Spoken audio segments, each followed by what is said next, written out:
Hello students. आज हम कुछ प्रोग्राम लेके आपके सामने आते हैं जिसमें जो कि आपका फंक्शन और कंस्ट्रक्टर बेस्ड होगा। फंक्शन और कंस्ट्रक्टर बेस्ड 15 नंबर का प्रोग्राम फंक्शन से आता है ज़रूर।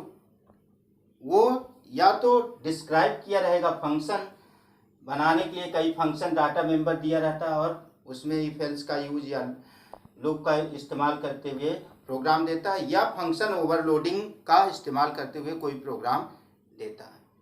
क्वेश्चन में सेक्शन बी में 15 नंबर का एक क्वेश्चन श्योर आता है। तो यहाँ पे एक फंक्शन एक प्रोग्राम है जिसको मैं आपको एक्सप्लेन कर रहा हूँ कि प्रोग्राम क्या है। एक क्लास है, उसमें आपको क्लास का नाम क्या दिया है, सिक्योरिटी। डाटा मेंबर क्या है, name, number of hours work, rate and wages. ये डाटा मेंबर मतलब इंस्टेंस वेरिएबल। इंस्टेंस वेरिएबल आप जो है क्या क्या लेते हैं, नेम है सिक्योरिटी मैन का नाम, आवर्स कितने घंटे वो काम किया, रेट उसको पर आवर कितना चार्जेस मिलेगा, पर आवर उसका रेट तय होगा और उसके अकॉर्डिंग उसको पर आवर चार्जेस मिलेगा। और ये वेज है कि उसको कितना वेज बनता है, कितना उसका काम करने के बाद उसकी कितनी सैलरी बनती है, कितना पैसा उसका बनता है। और मेंबर फंक्शन दिया है गेट, जिसमें आपको ये वैल्यू इनपुट करनी है। कैलकुलेट, जिसमें आपको वेज निकालना है क्राइटेरिया के अनुसार, वो क्राइटेरिया मैं अभी एक्सप्लेन कर रहा हूँ। और तीसरा है डिस्प्ले, जिसमें आपको डिटेल्स प्रिंट करना है। कैसे, इस फॉर्म में नेम, आवर्स और वेजेस। नेम, आवर्स और वेजेस। नेम के नीचे उसका नाम, आवर्स के नीचे कितने घंटे काम किया और वेजेस उसका कितना वेज बना। अब क्राइटेरिया क्या है, वेज कैसे निकालना है। अगर वो 40 आवर्स तक काम करता है तो उसको पर आवर के हिसाब से रेट जो तय किया है उतने के हिसाब से उसको मिलेगा। जैसे आपने 10 घंटे 40 आवर्स पर रेट है उसका कि 40 rupees per hour, 40 rupees per hour उसको मिलेगा। तो उसको रेट के अनुसार या 10 रुपीज पर आवर या 20 रुपीज पर आवर, जो रेट तय किया गया है पर आवर का, वो उसको चार्जेस कैसे मिलेगा, 40 आवर्स तक का उसी रेट के अनुसार मिलेगा। अगर वो 40 आवर्स के एबव काम करता है अगले 20 आवर्स तक, तो उसको जो रेट तय किया है उसका 1.5 रेट का 1.5 टाइम्स पर आवर मिलेगा। मतलब रेट जो है वो तो मिलेगा, उसमें साथ में उसको 1.5 ऑफ रेट उतने टाइम्स बढ़ जाएगा उसका पर आवर। और नेक्स्ट 20 आवर्स, अगले 20 आवर्स तक उसका जो है रेट कितना बढ़ जाएगा, 2 rupees on the rate. 2 rupees उतने टाइम्स रेट के अनुसार उसका बढ़ जाएगा। ये क्राइटेरिया है आपका आवर्स निकाल। तो हमने यहाँ लिया क्लास सिक्योरिटी, जो नाम दिया है वही लिया। डाटा मेंबर डिक्लेयर किया string N, int H, double R और डबल डब्ल्यू वेज के लिए। अब स्ट्रिंग एन एम, अब ये हमने क्या किया, ये लोकल वेरिएबल ले लिया। लोकल वेरिएबल यानी इनपुट, या तो आप स्कैनर का इस्तेमाल करके इनपुट करा लीजिए, वो भी आप कर सकते हैं, या ये, चूंकि इनका इस्तेमाल हमें हर फंक्शन में करना है इसलिए इंस्टेंस वेरिएबल के रूप में इनको हम इंस्टेंस वेरिएबल के रूप में इनको दूसरे फंक्शन में हम इस्तेमाल नहीं कर सकते। तो इनको हम क्या करेंगे, इनसे रिप्लेस असाइन कर देंगे, इंस्टेंस वेरिएबल को असाइन कर देंगे। इंस्टेंस वेरिएबल को क्या करते हैं, हम सभी फंक्शन में इस्तेमाल कर सकते हैं। लेकिन लोकल वेरिएबल ये है जो फॉर्मल पैरामीटर के रूप में, इसको हर फंक्शन में इस्तेमाल नहीं किया जा सकता। इसको मान लिया गया कि ये इनपुट हो रहा है। तो स्ट्रिंग या नेम, ये नेम के लिए है, या 4 ये आवर्स के लिए कितने घंटे काम किया, RT ये रेट के लिए, W आपको निकालना है। तो यहाँ पे n equal to N M हो जाएगा, H इक्वल टू HR हो जाएगा और R इक्वल टू RT। ये आपका असाइनमेंट होगा गेट में। एक काम आपका हो गया, ये फंक्शन का काम अब कैलकुलेट तो यहाँ पे दूसरा फंक्शन बना है वाइड कैलकुलेट में क्या करना है आपको, ये क्राइटेरिया लगाना है, इफ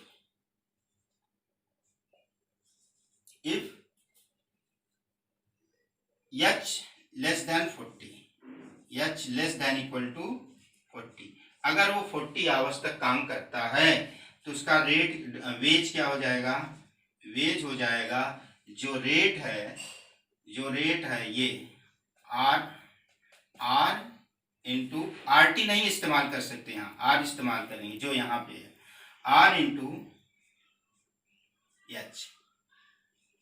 इंटू एच, ये वेज उसका हो गया अब 40 आवर्स तक।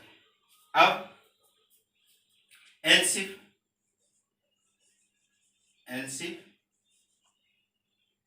एच ग्रेटर देन 40 आवर्स तक हम निकाल लिए हैं, तो 40 आवर्स के एबव जाएंगे।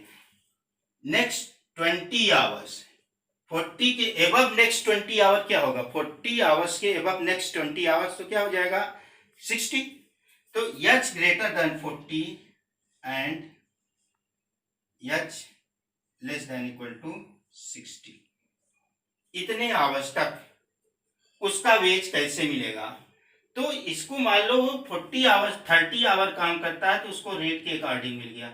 अगर 40 आवर्स के एबव वो काम करता है कितने आवर्स तक, नेक्स्ट 20 आवर्स तक यानी 60 आवर्स तक, तो 40 के एबव और 60 आवर्स तक उसको वेज कैसे निकलेगा, उसका वेज निकलेगा 40 आवर्स का तो इसी रेट के अनुसार निकल जाएगा, तो ये हो जाएगा 40 into R, 40 into R, 40 into hours मतलब ये मान चल रहे हैं कि ये 40 आवर्स से अधिक है। मान लीजिए 50 आवर्स है तो 50 आवर्स का कैसे निकलेगा, 40 आवर्स का तो रेट के अकॉर्डिंग निकलेगा, बाकी 10 आवर्स का जितना बच रहा है यानी वो कैसे निकलेगा, h माइनस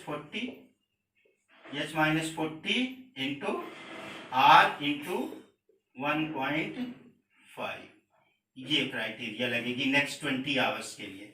यहां हो जाएगा प्लस h माइनस 40 क्यों कर रहे हैं, क्योंकि 40 आवर्स का यहाँ पे हमने निकाल लिया रेट के अनुसार। अब 40 आवर्स के अबव वो अगर काम करता है तो उसको हम क्या करेंगे, h में से 40 माइनस कर देंगे क्योंकि 40 आवर्स का हमने निकाल लिया रेट के अनुसार, इनटू इसको रेट पर जो रेट है उसका 1.5 रुपीज उस पे रेट पे उतने टाइम्स हो जाएगा, उतने टाइम्स रेट का 1.5 टाइम्स इतना उसको बढ़ के मिलेगा। ये हो गया कितना, किसका हो गया, ये हो गया आपका जब वो 40 आवर्स से अधिक काम करता है, कहाँ तक 60 आवर्स तक। अब फिर दिया है नेक्स्ट 20 आवर्स, तो नेक्स्ट 20 आवर्स यानी 60 के बाद यहाँ हो जाएगा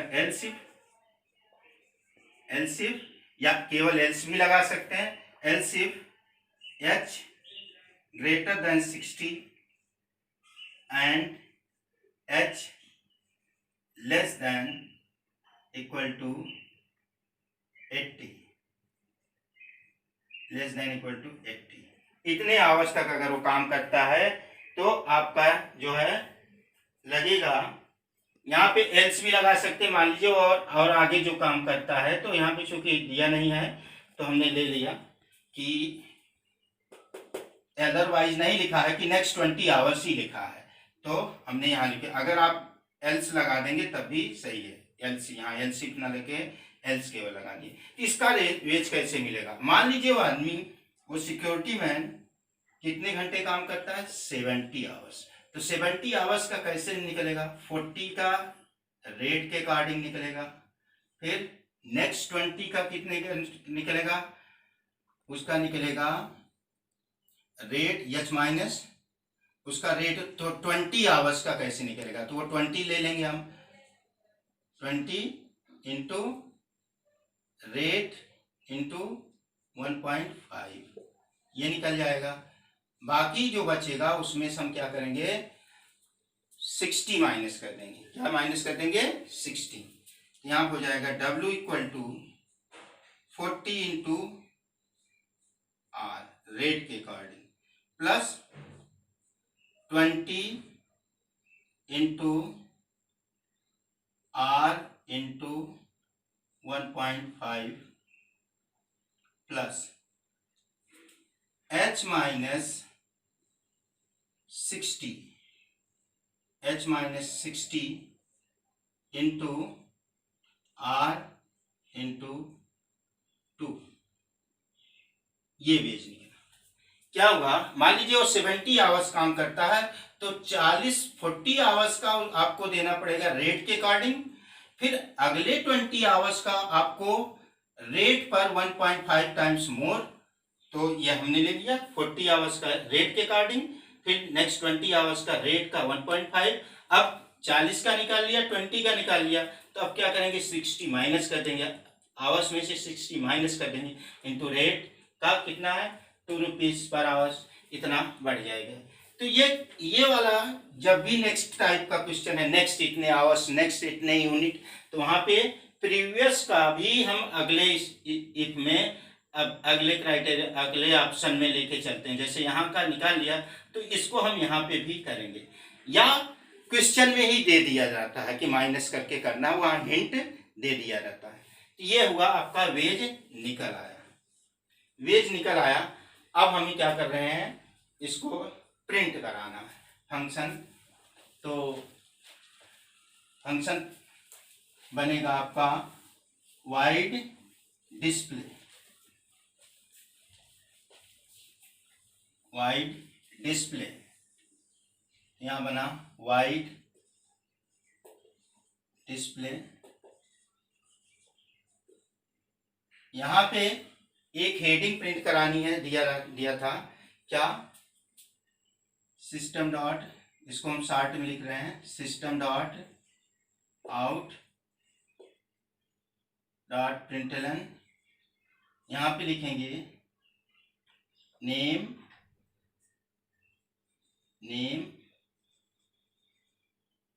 इसके बाद /t लगा देंगे, /t हॉरिजॉन्टल टाइप के लिए उतने टाइप आगे बढ़ा देंगे, /t, फिर आपका आवर्स,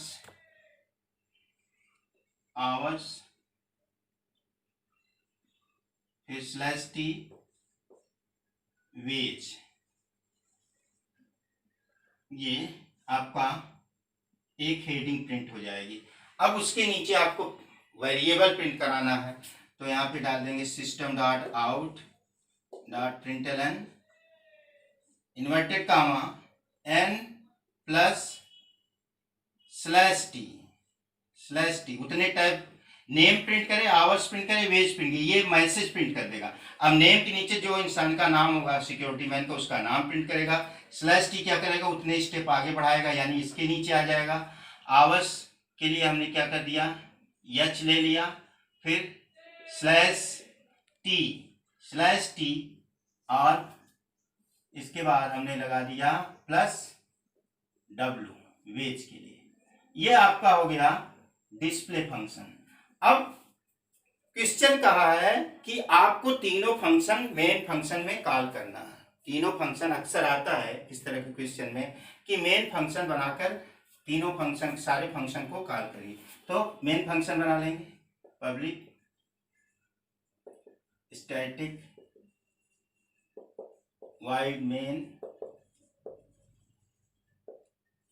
स्ट्रिंग आर्गुमेंट,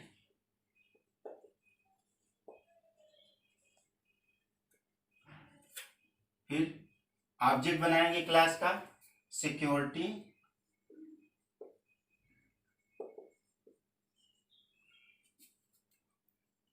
एच या ओबी ले लीजिए, ओबी equal to new security,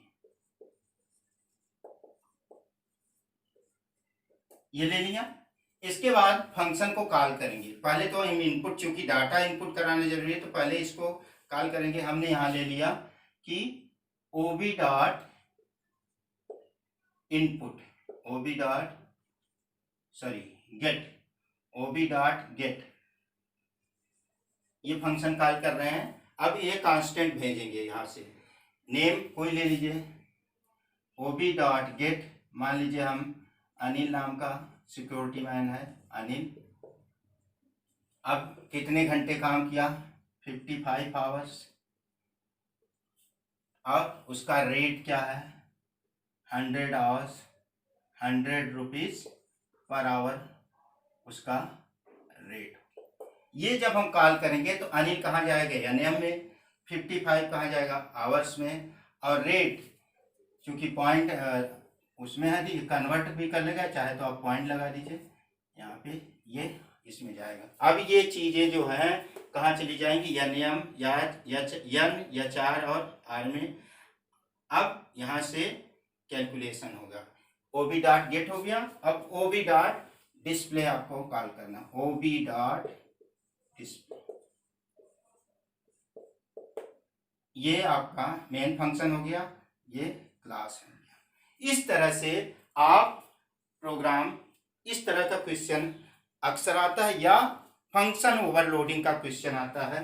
function overloading में एक प्रोग्राम हमने बताया, तो अब इसका डिस्क्रिप्शन लिख लीजिए आप, डिस्क्रिप्शन ऑफ वेरिएबल,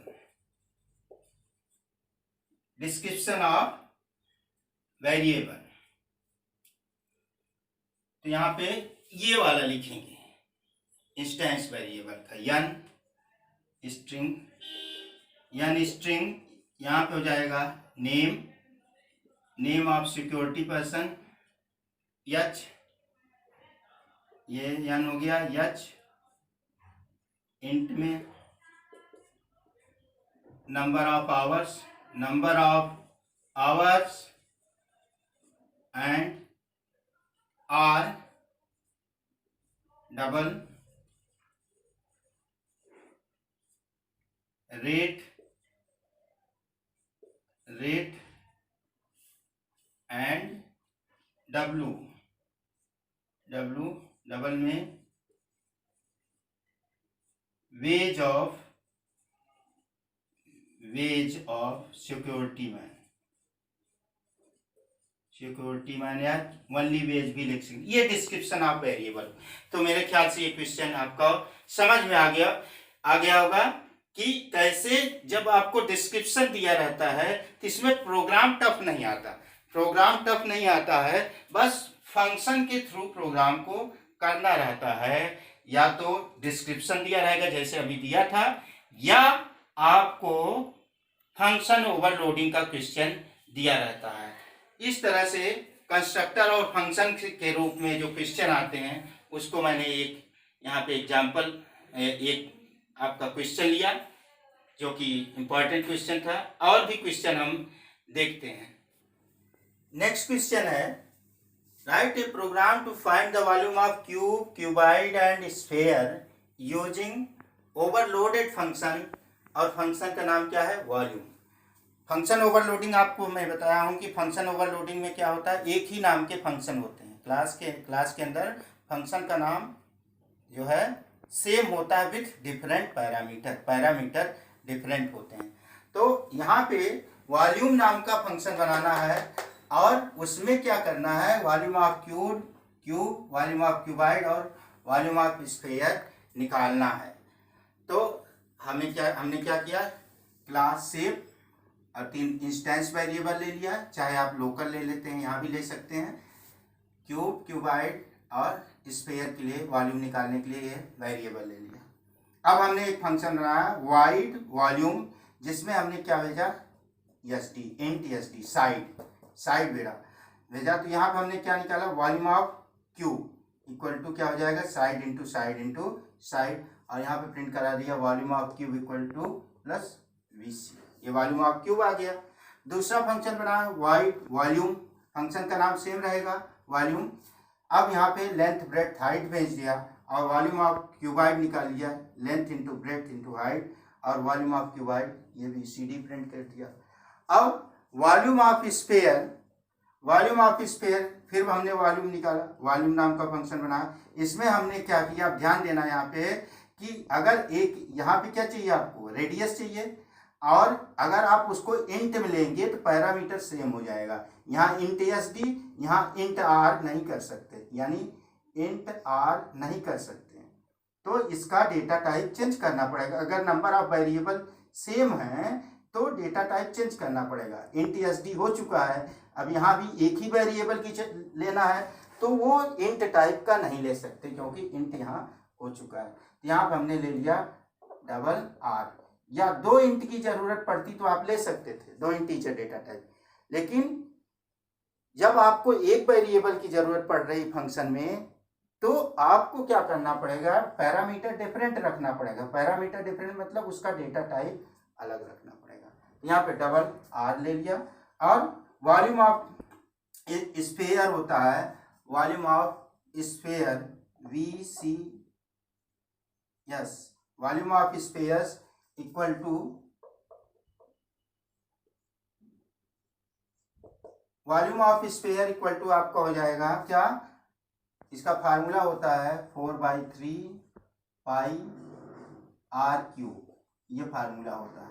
तो इसको एक्सप्रेशन में जावा में लिख नहीं सकते, जावा में कैसे लिखेंगे, 4.0 अपॉन 3.0, पाई की जगह हम पाई की वैल्यू लिख देंगे 3.14 इंटू आर इंटू आर, यह वॉल्यूम ऑफ स्फीयर हमने प्रिंट करा दिया। अब इसमें आता है कि मेन फंक्शन बनाकर फंक्शन को कॉल करिए, तो यहाँ पे आपका हो जाएगा पब्लिक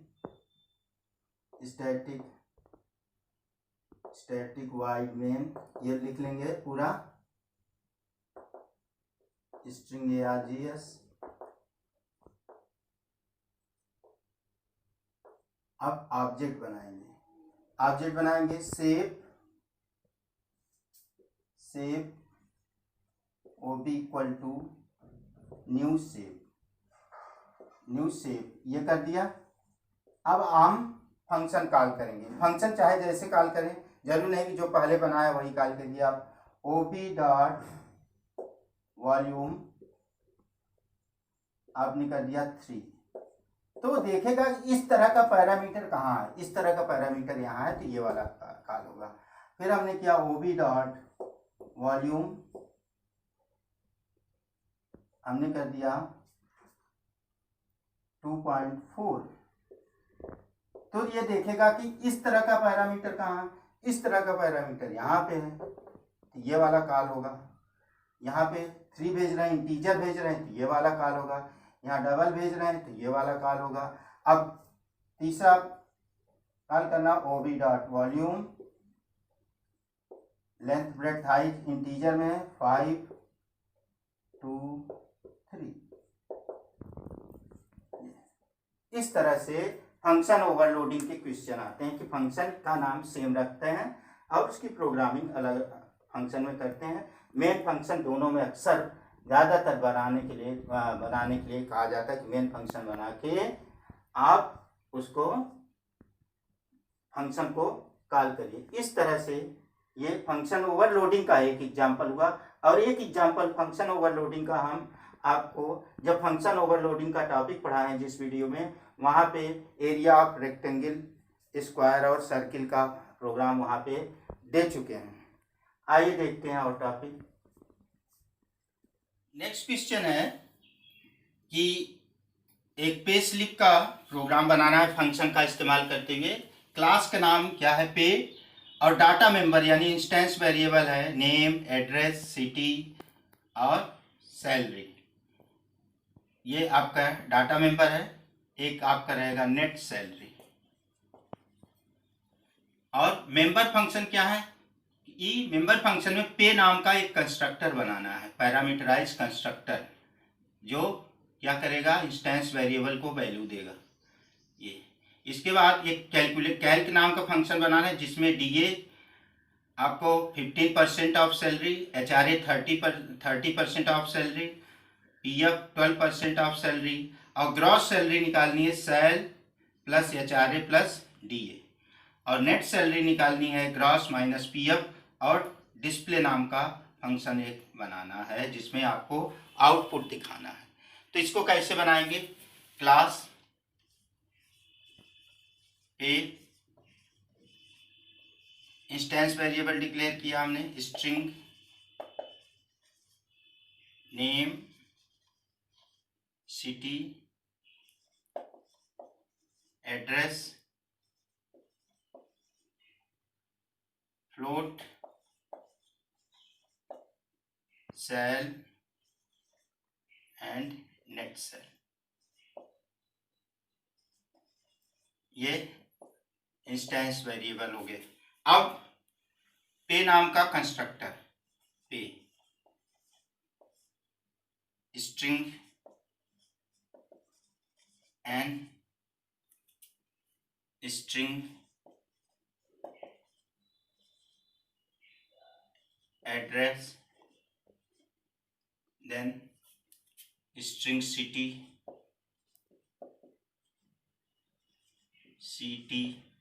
and float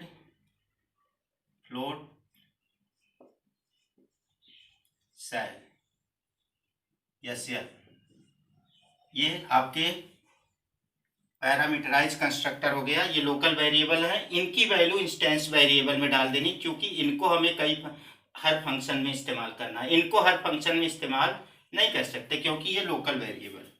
अब यहाँ पे हम असाइन कर देंगे value, name equal to N, address equal to ADR,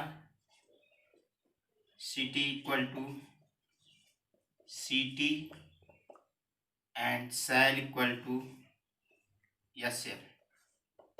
ये कंस्ट्रक्टर बन गया। वाइड कैल्क, दूसरा फंक्शन बनाना है कैल्क नाम का, जिसमें आपको निकालना क्या है, DA 15% of salary, DA equal to 15.0 into sal upon 100, then DA equal to this one, HRA equal to 30.0 into cell upon 100, PF equal to 12.0 into cell upon 100, gross एक ग्रॉस नाम का यहाँ लेंगे instance variable, gross equal to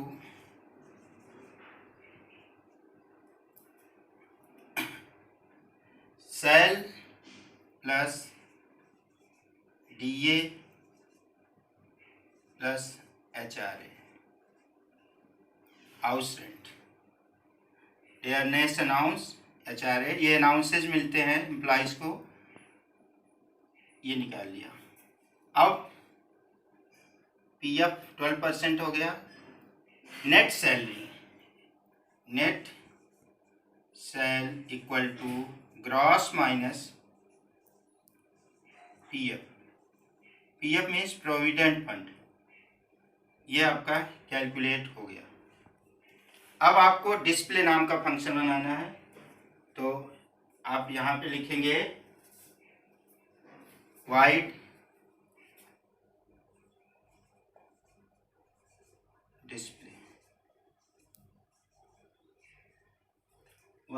display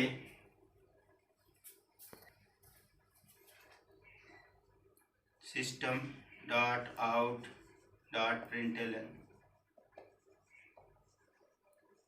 name equal two plus name, system out println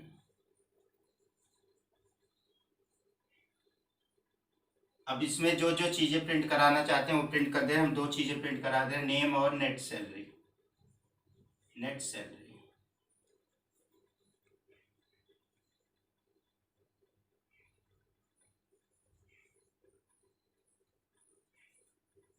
ये आप print करा दिए, ये आपका फंक्शन बन गया डिस्प्ले नाम का।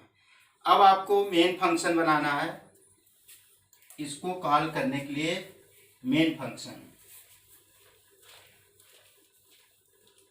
तो मेन फंक्शन यहाँ बना लीजिए, public static wide main string argument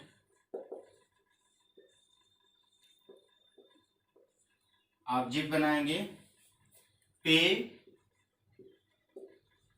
OB equal to new पे।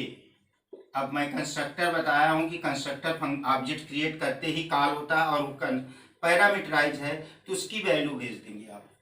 वैल्यू मान लीजिए आपने नेम भेजा रवि, एड्रेस 120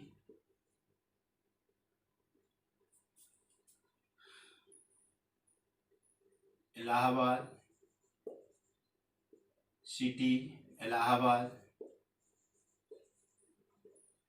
एंड सैलरी 6000.0। ये ऑब्जेक्ट क्रिएट करते समय ही कंस्ट्रक्टर की वैल्यू पास कर देंगे। 4 हैं, 1 2 3, 3 स्ट्रिंग टाइप के स्ट्रिंग कांस्टेंट भेज दिया और एक सैलरी के लिए फ्लोट में। अब हम क्या करेंगे, फंक्शन कॉल करेंगे ob.cal एंड ob.display। ये फंक्शन आपने कॉल कर दिया। अब प्रोग्राम जब रन होगा तो मेन से रन होगा। जब ऑब्जेक्ट या जब प्रोग्राम को कंपाइल करेंगे तो ये मेन से शुरू होगा। मेन से तो कंस्ट्रक्टर क्रिएट होगा, उसकी वैल्यू पैरामीटर में जाएगी, वो असाइन होगा इंस्टेंस वेरिएबल को, और आप यहाँ पे कैल्क नाम का फंक्शन और ये होगा। अब आपको डिस्क्रिप्शन ऑफ वेरिएबल अगर आपको लिखना है, डिस्क्रिप्शन ऑफ वेरिएबल्स, तो आप ये इंस्टेंस वेरिएबल के लिख दीजिए name string store the name, then city string store the city. इस तरह से बाकी सबके आप चाहें तो आप HRA TA DA HRA PF ये आपको कैलकुलेट करना होगा। तो हमने लिया float, sal, net sal, gross, sorry अब ये 3 चीज़ें हम भूल गए थे, इसमें ये वेरिएबल भी लेने पड़ेंगे आपको। क्या DA HRA PF, DA HRA PF। Net salary हमने लिया है, सैलरी लिया है, और ग्रॉस भी लिया है। तो ये वेरिएबल जिन वेरिएबल्स को आपको कई फंक्शन में ये इस्तेमाल करना है, उनको आप चूंकि हमें डिस्प्ले कराना है HRA TA DA और PF भी डिस्प्ले कराना है, तो उनको हम इंस्टेंस वेरिएबल के रूप में लेंगे।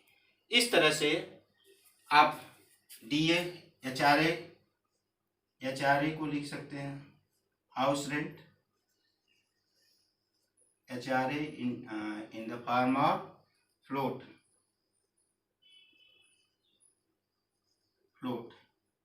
house rent allowance।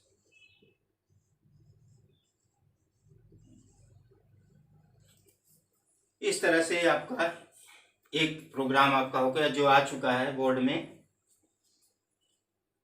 फंक्शन के प्रोग्राम आसान होते हैं, बस उनको फंक्शन के अंदर इस्तेमाल कैसे किया जाएगा उसका ध्यान आपको रखना है। इस तरह से हमने फंक्शन और कंस्ट्रक्टर का यूज़ करते हुए इस तरह से कई क्वेश्चन हैं, आप उसको लगा सकते हैं। जो क्वेश्चन आपको प्रॉब्लम हो आप हमारी एफबी पे कांटेक्ट कर सकते हैं, फेसबुक पर वीडियो के साथ लिंक में है, फेसबुक पर कांटेक्ट कर सकते हैं, चैटिंग कर सकते हैं, या कमेंट बॉक्स में आप कोई क्वेश्चन आप भेज सकते हैं। अगर आप चाहते हैं हमारा व्हाट्सएप नंबर तो वो भी हम भेज देंगे, अगर आप चाहते हैं एफबी पे हमसे चैट करके मांग सकते हैं। Thank you.